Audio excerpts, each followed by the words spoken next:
Ministério do Ensino Superior, Ciência e Cultura assina nota entendimento com o UNFPA, onde desenvolve currículo DIEC e a área parteira.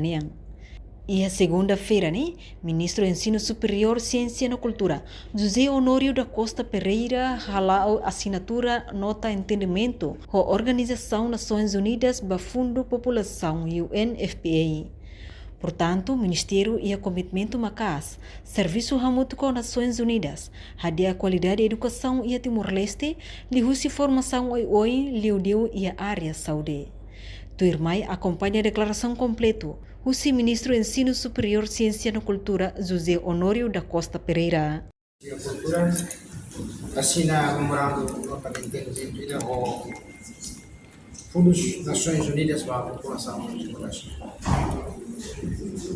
A área leu a área parteira, cara desenvolve o currículo de dia e a área parteira de também a governo China, diretora-geral representante Fundos da Nações Unidas para a População, assina memorando importante é ter o Ministério do Ensino Superior, também que a área de ensino superior seria Timor, é curso partilha municipal. Também uma que assina para ser pela ajuda aí também o governo Tailândia, também foi apoio para a assinatura também, durante o governo Tailândia maka ajuda ela foi treinamento para ter a partilha da área de saúde e tarefa mais importante para generar. Também maka assina e Rosira. Dunia masih tamat ke Thailand importante pos, masih tahawan Malaysia, Kamboja, Indonesia, terus tinggi. Ia faz memorando entendimento de Thailand, também temos estudante da área mestrado, que está no caminho, vamos licenciatura e Thailand rasa bebe, esteve dia memorando de Thailand, também mau yang se assina mais o governo Thailand. É importante, também se ajuda a área de saúde.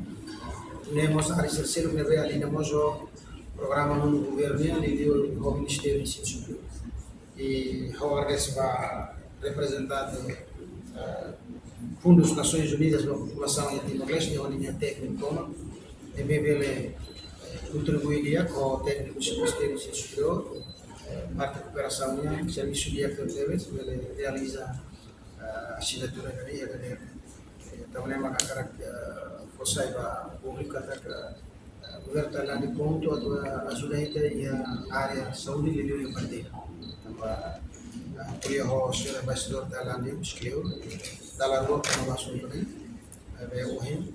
dia 1 de setembro de 2025 ele vai assinar o Ministério vai assinar um memorando com Fundos Nações Unidas para a População em Timor-Leste.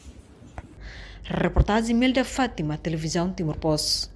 Janela Informação ba Emohoto. Atua tem informação atual dia Clio. Kita haluha. Haneham botão subscribe, like. Halo comentário no Fahe Tutang ba media sosial Hoto.